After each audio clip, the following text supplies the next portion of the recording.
इन सभी बातों को बहुत नजदीक से पिछले 4.5 वर्षों के अंदर मुझे देखने का अवसर प्राप्त हुआ है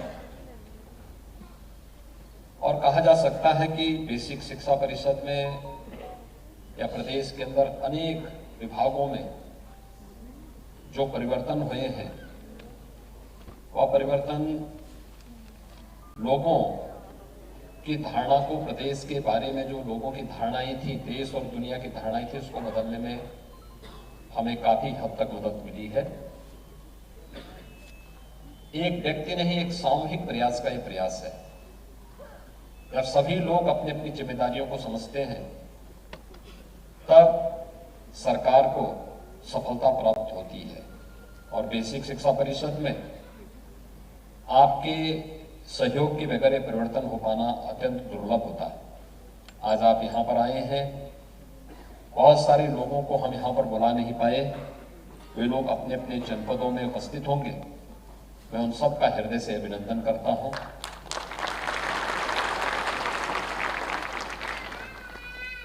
मुझे लगता है कि 2017 में अगर प्रदेश के अंदर भारतीय जनता पार्टी की सरकार नहीं आती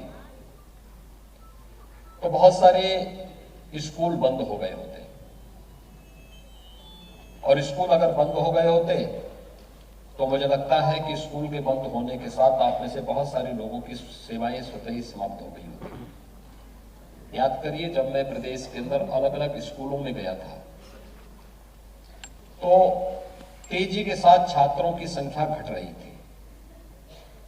तब हमने 2017 के जुलाई में स्कूल चलो का एक विशेष अभियान प्रारंभ किया था, और स्कूल चलो अभियान के माध्यम से हम लोगों ने प्रदेश के बच्चों को स्कूल में आने के लिए अधिक से अधिक संख्या में उनका नामांकन कराने, स्कूल में उन्हें लाने, और आप सबसे मैंने इस बारे में उस समय अपील की थी कि हमारे जितने भी शिक्षक हैं, अनुदेशक हैं, अन्य जितने भी बेसिक शिक्षा विभाग से जुड़े हुए लोग हैं, वे सभी लोग एक प्रयास करें कि वे घर घर जाकर के एक एक परिवार से संपर्क करें, संवाद करें।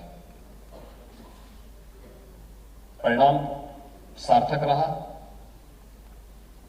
पिछले 20-22 महीनों की बात छोड़ दें तो प्रदेश के अंदर इन 4.5 वर्षों के दौरान 54 लाख बच्चे बेसिक शिक्षा परिषद से जुड़े हुए स्कूलों में पढ़े हैं। और अगर आप सोच सकते हैं कि ये संख्या जिस तेजी के साथ 2017 के पहले घट रही थी, अगर ये सिलसिला इसी प्रकार से जारी रहा, मुझे याद है मेरा एक शिक्षक बहुत पुराना परिचित था, वो मुझसे मिलने के लिए आया।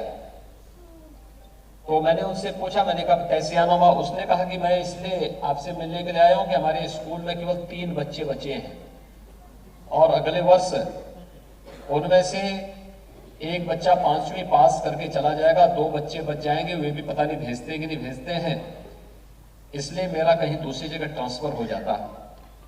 तो मैंने कहा भाई, जब आपके कारण वो संख्या घटते घटते 3 तक पहुंच गई है तो फिर आगे आप अपने आगे की यात्रा क्यों तैयारी करना चाहते हैं? आप भी तो उसी प्रकार की तैयारी करिए। आप जाइए, अपनी पूरी टीम को लेकर के गांव में घर घर जाइए, अच्छा माहौल बनाइए और स्कूल में इस लायक माहौल बनाइए कि जिससे स्कूल को हम आगे बढ़ा सके, लोगों के विश्वास का प्रतीक बन सके। और उसने सचमुच मेहनत किया। उसने पहले वर्ष मेहनत किया तो 3 से बढ़कर के संख्या 45 हुई, और 45 से बढ़कर के वर्तमान में 350 बच्चे उस स्कूल में पढ़ रहे हैं। टीम वर्ग का परिणाम क्या होता है, ये यहां पर देखने को मिला। और मैं आज आप सबसे ही कहना चाहता हूं, 54 लाख बच्चे उत्तर प्रदेश के बेसिक शिक्षा परिषद के स्कूलों में वैसे ही नहीं पढ़े हैं। उसके पीछे वहां पर कार्यरत शिक्षकों, अनुदेशकों और अच्छा और गर्म भोजन खिलाने वाले रसोइयों का भी योगदान है। जब सब लोगों ने सहयोग किया तो फिर ये चीजें आगे बढ़ती हुई दिखाई दी। हम लोगों ने ऑपरेशन कायाकल्प प्रारंभ किया ऑपरेशन कायाकल्प का मतलब सरकार के द्वारा नहीं, जन सहभागिता से हम बेसिक शिक्षा परिषद के स्कूलों के कायाकल्प को करेंगे। आखिर उस स्कूल से कोई पढ़ा होगा, कुछ तो होगा,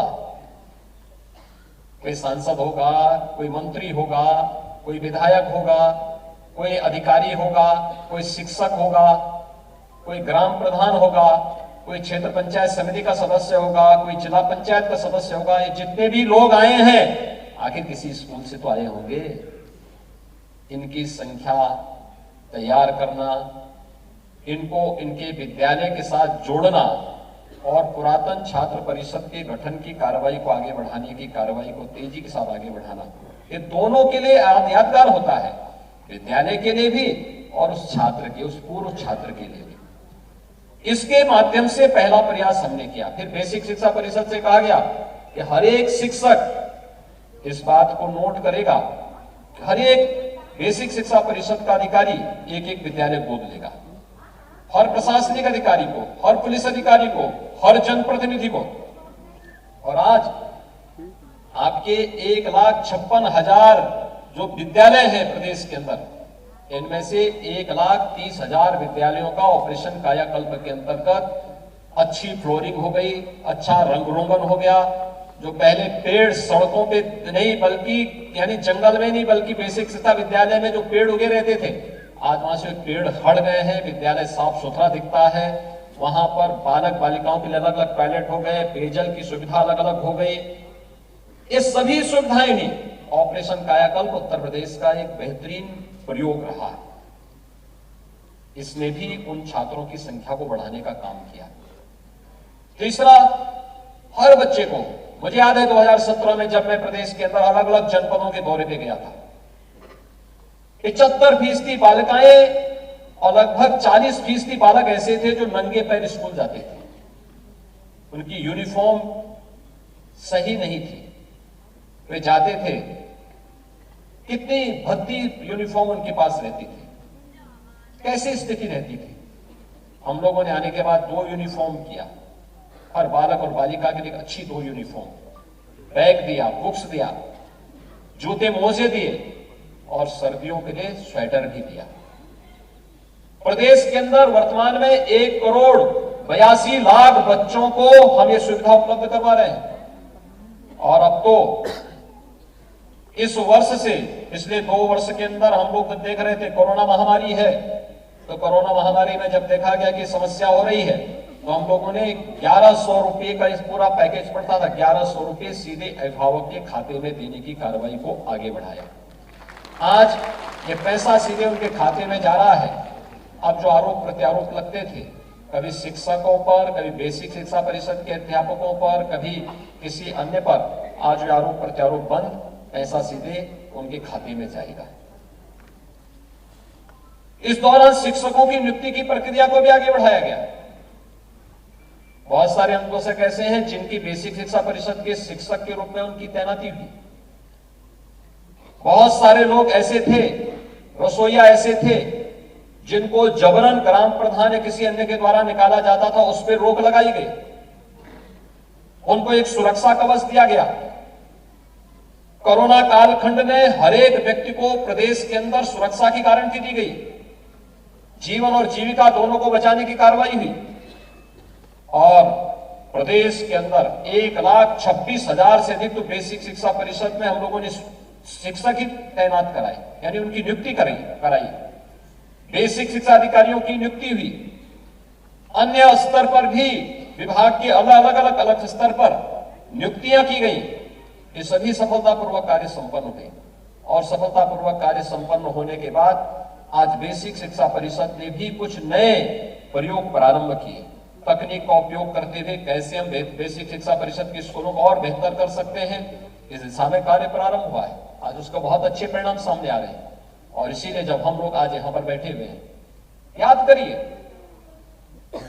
तमाम राज्यों ने और दुनिया के तमाम देशों ने कोरोना महामारी के दौरान अपने यहाँ के कर्मचारियों के अपने अन्य सभी खर्चों को कम करते हुए सबसे बड़ी गाज उन्होंने अपने यहाँ के कर्मचारियों पर डाली। तमाम राज्यों के नाम आपके पास होंगे जिन राज्यों ने अपने यहाँ कर्मचारियों के मानदेय और वेतन में भारी कटौती की, 30-30% तक कटौती की है। उत्तर प्रदेश ने किसी भी कर्मचारी के मानदेय वेतन में कोई कम कटौती नहीं की। उत्तर प्रदेश पहला राज्य है, सबसे बड़ा राज्य है। याद रखना, 16 लाख सरकारी कर्मचारी हैं हमारे पास, लेकिन किसी की कटौती नहीं की। हमने व्यवस्था को अनवरत उसी रूप से आगे बढ़ाया। हमने फिजूल खर्च को पहले वर्ष में रोका, लीकेजेस जितने थे उन सबको मजबूती के साथ रोका, और जहां कहीं भी गुंजाइश होती थी कि यहां पर भ्रष्टाचार की बू आ रही है, सख्ती से उससे निपटने का कार्य किया। उसका परिणाम रहा कि प्रदेश में free test, free vaccine, free में उपचार, फ्री में अन्न की योजना का लाभ प्रदेश के अंदर प्रत्येक नागरिक को देने का प्रयास किया। और खासतौर पर अन्न योजना का लाभ तो प्रदेश के अंदर 15 करोड़ लोग ले रहे हैं। फ्री में वैक्सीन देने की कार्रवाई को भी आगे बढ़ाया। और आज इसीलिए जब यहां पर इस संवाद का अवसर प्राप्त हुआ है, मेरे सामने बेसिक शिक्षा परिषद ने इन चीजों को यहां पर बताया है। कुछ चीजें जो यहां पर इन लोगों का कहना था, खासतौर पर अनुदेशकों के बारे में और दूसरा रसोइयों के बारे में। अनुदेशकों की संख्या प्रदेश के अंदर वर्तमान में 27,546 है, और ये सभी अपने अपने विद्यालयों में इन लोगों को जहां पर तैनाती दी गई, उस तैनाती के अंतर्गत ये लोग अपनी सेवाएं वहां पर प्रदान कर रहे हैं।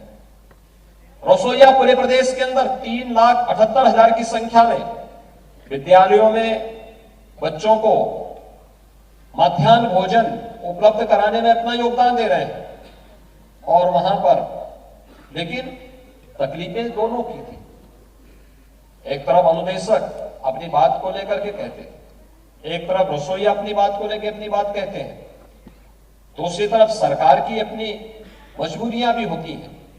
और कोरोना जैसी महामारी के दौरान जब पूरी व्यवस्थाएं अस्त व्यस्त हो जाए, उन स्थितियों में तो और भी संकट खड़ा हो जाता है। लेकिन इन सब की परवाह किए बगैर सरकार ने कोरोना प्रबंधन के अपने कार्य को तो सफलतापूर्वक आगे बढ़ाया ही, लेकिन साथ साथ प्रदेश के अंदर सभी व्यवस्थाओं को आगे बढ़ाने का कार्य भी किया गया है।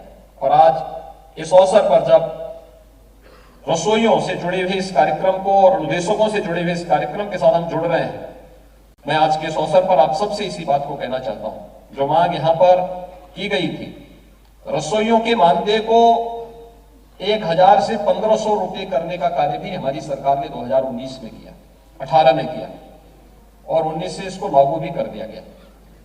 और आज इनकी कुछ और मांग है, इसके मानदेय के साथ साथ कुछ और मांग है। इसलिए आज के इस अवसर पर हम लोग कुछ कार्य यहां पर करना चाहते हैं। खासतौर पर एक तो आंगनबाड़ी की तर्ज पर इन लोगों ने ड्रेस की मांग की है, और मैं आज कहना चाहता हूं कि इनको रसोईया जितने भी हैं उनको वर्ष में 2 साड़ी बेसिक शिक्षा परिषद की तरफ से इनको उपलब्ध करवाएंगे। एप्रन और हेड कैप का पैसा सीधे रसोइयों के खाते में देने की व्यवस्था परिषद करेगा। रसोइयों से हर एक रसोईया का खाता खुलवाएंगे। हर एक रसोइये को प्रयास होना चाहिए कि हर एक रसोईया को हम लोग 5 लाख रुपए की स्वास्थ्य बीमा के कवर के साथ भी जोड़ें, जिससे उनको यह सुविधा उपलब्ध हो सके। और उसमें मुख्यमंत्री जन आरोग्य योजना या फिर प्रधानमंत्री आयुष्मान भारत की योजना के साथ जोड़ने की इस कार्रवाई के साथ इनका रजिस्ट्रेशन होना चाहिए, वहां इनका लाभ मिलना चाहिए।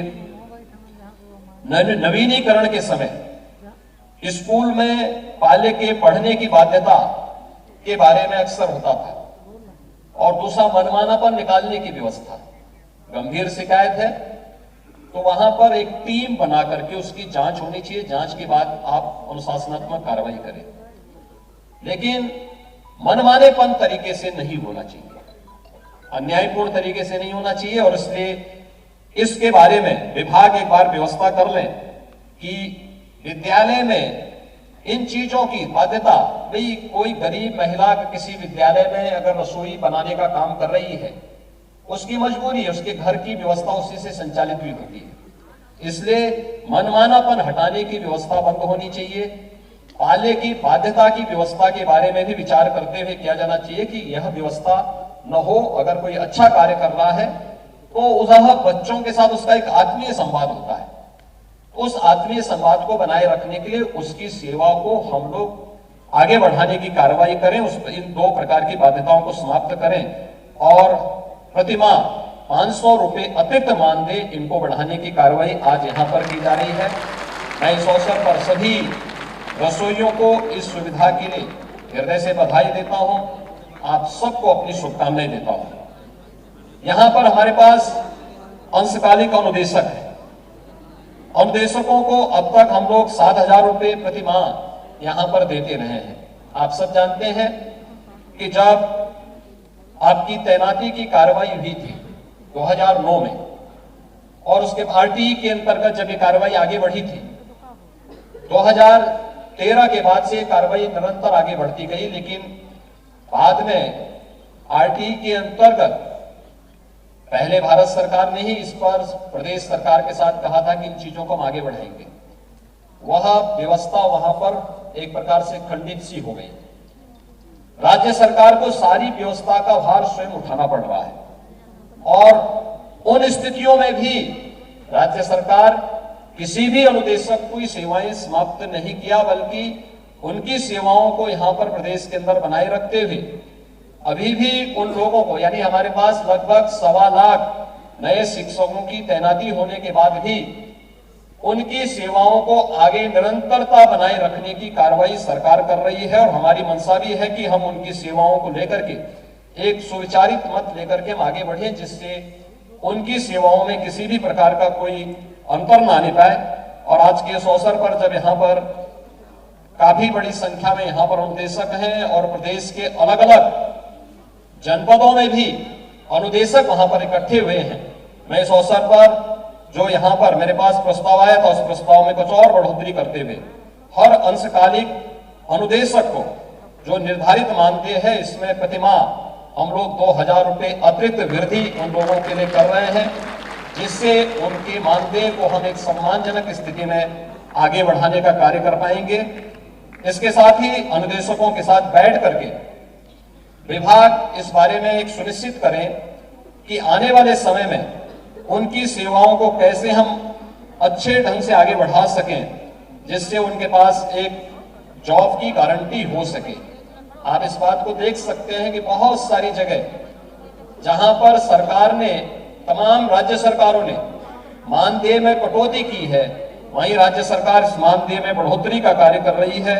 आज के इस अवसर पर मैं एक बार फिर से आप सभी अनुदेशकों को, रसोइयों को एक बार फिर से बधाई देता हूं, अपनी शुभकामनाएं देता हूं और विश्वास व्यक्त करता हूं आप सब बेसिक शिक्षा परिषद के इस कार्यक्रम को मजबूती के साथ आगे बढ़ाने का कार्य करेंगे। आप सबके प्रति मेरी शुभकामनाएं। धन्यवाद। जय हिंद।